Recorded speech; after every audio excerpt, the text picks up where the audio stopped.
राज्य सरकार और मुख्यमंत्री इसको पारित करवाने के लिए बहुत ही उत्सुक हैं और नियम परंपराएं संसदीय विधि विधान किसी का भी पालन नहीं किया जा रहा है, बल्कि कार्य मंत्रणा समिति से कांग्रेस के दोनों सदस्यों को त्यागपत्र देने के लिए बाध्य होना पड़ा है, क्योंकि आपने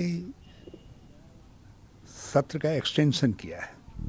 तो एक्सटेंशन का अर्थ है कि आप उसको उसी विधि विधान नियमावली से संचालित करेंगे जिससे सामान्य तौर पर विधानसभा का सत्र संचालित होता है।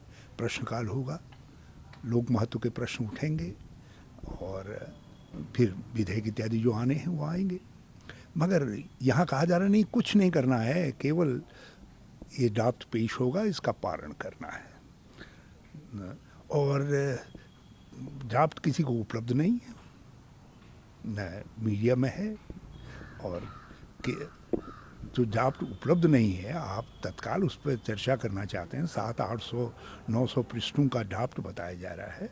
तो इसलिए मैं अपनी स्टेट लीडरशिप को बहुत बधाई देना चाहता हूं कि उन्होंने बड़ा बोल्ड डिसीजन लिया। उन्होंने कहा ऐसी बात है तो तुमने कार्य मंत्रणा समिति को जो है बिल्कुल इरेलीवेंट कर दिया है, नियमों को इरेलीवेंट कर दिया है, तो हम उससे त्यागपत्र दे रहे हैं।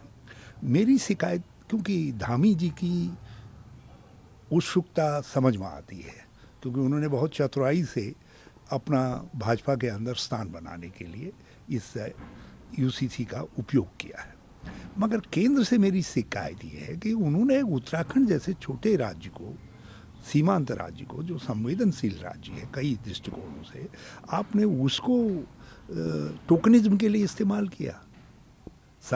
आपने प्रतीकात्मकता के लिए हमारे राज्य को इस्तेमाल किया। आपको लाना था यूनिफॉर्म सिविल कोड, अब सेंट्रल गवर्नमेंट लेकर के आती, जो सारे देश के ऊपर लागू होता। हमारे यहाँ जो कानून बनेगा भी तो वो हमारी सीमाओं के लिए होगा, कहीं दूसरे के लिए तो नहीं होगा।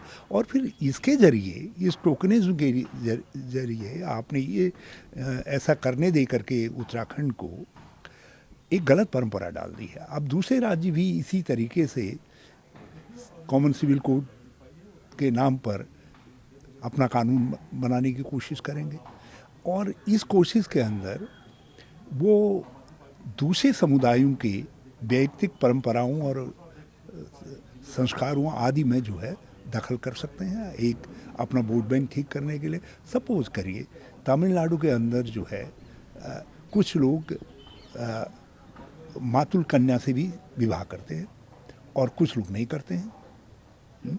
अब वहाँ की सरकार यदि कोई ऐसा कानून बनाए जिससे इन एक वर्ग के ऊपर उसकी परंपरा के ऊपर कानून को थोप दिया जाए, तो उससे असंतोष पैदा होगा।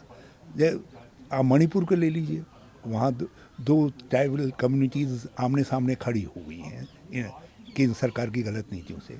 यदि वहाँ की मैतेई समुदाय को खुश करने के लिए वहाँ की राज्य सरकार जो है कोई ऐसा कानून बनाती है, जो ऐसा व्यक्तिक कानून बनाती है जिसको वहाँ की कुकी समुदाय के ऊपर थोपा जाए, जो उनकी परंपराओं के विरोध में हो, तो इससे मणिपुर हमेशा के लिए आग में आप झोंक देंगे। और दूसरे राज्यों में भी इस तरीके की परंपराएं हैं, ट्राइब्स में भिन्नताएं हैं, अपने परंपरागत जो संस्कार हैं उनमें उनकी मान्यताओं की भिन्नता है। तो उन भिन्नताओं, एक कम्युनिटी दूसरे कम्युनिटी के खिलाफ पर्सनल लॉ को इस्तेमाल कर सकती है। इसलिए इससे देश के भविष्य के लिए ये चिंता का विषय है। ये देश की एकता और अखंडता के लिए ये एक खतरनाक संकेत आपने बना दिया है। तो इसलिए मुझे शिकायत केंद्र सरकार से है कि आपने राजनीतिक स्वार्थ के लिए हमारे राज्य को टोकनिज्म के लिए छांटा और एक गलत परंपरा को पूरे देश के अंदर प्रारंभ कर दिया। अब क्योंकि अगर ये पास होता है तो उत्तराखंड राज्य होगा जहाँ पर यूनिफॉर्म सिविल कोड लागू होगा। उसके बाद फिर हेमंता बिस्वा भी कह रहे हैं कि अपने राज्य में लागू करवाएंगे या और स्टेट में भी लागू होगा। अब भिन्नताओं को कम करने के लिए ही मैं कह रहा हूँ, यदि ये इतना ही अनूठा है, कार्य है और इतना ही हितकारी है, देश हित में है, तो आप दिल्ली में क्यों नहीं ला रहे? केंद्र सरकार क्यों नहीं ला रही? पहले काल आए सीएए लाए, आपने पारित भी करवा दिया दोनों सदनों से, लेकिन लागू क्यों नहीं कर पाए आप? क्यों नहीं कर पाए बताइए? कोई तो कारण रहा होगा, क्योंकि उससे भी कई कई समुदायों के हितों पर चोट पहुंच रही थी, इसलिए आपको लगा कि ये देश के लिए खराब हो मुश्किल हो सकती है, तो आपने लागू नहीं किया उसको। अब जो है, अब उसको आप ये यूनिफॉर्म सिविल कोड, ये कहाँ से यूनिफॉर्म सिविल कोड रह गया जब एक राज्य का रह गया? यूनिफॉर्मिटी तो तब रहेगी ना जब आप संविधान की भावना, जो directive principle of state policy है, उसके अनुसार सारे देश के लिए एक लाएंगे। एक आखिरी सवाल है, आपको लगता है कि आज जो बिल, जो यूनिफॉर्म सिविल कोड पेश होगा, ये पास भी हो जाएगा?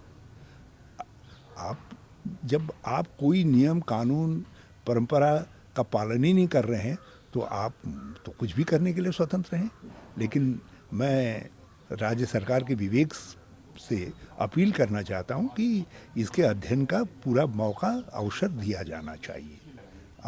जाना चाहिए और इसके पालन में जल्दीबाजी नहीं होनी चाहिए, क्योंकि इसके जरिए हम कई कानूनों को प्रभावित करने का काम करेंगे। जो एग्जिस्टिंग वो हैं उन पर उसका असर पड़ेगा और उनका अध्ययन करना बहुत आवश्यक है, क्योंकि उसका हमारे जीवन पर भी लंबे समय तक असर पड़ेगा।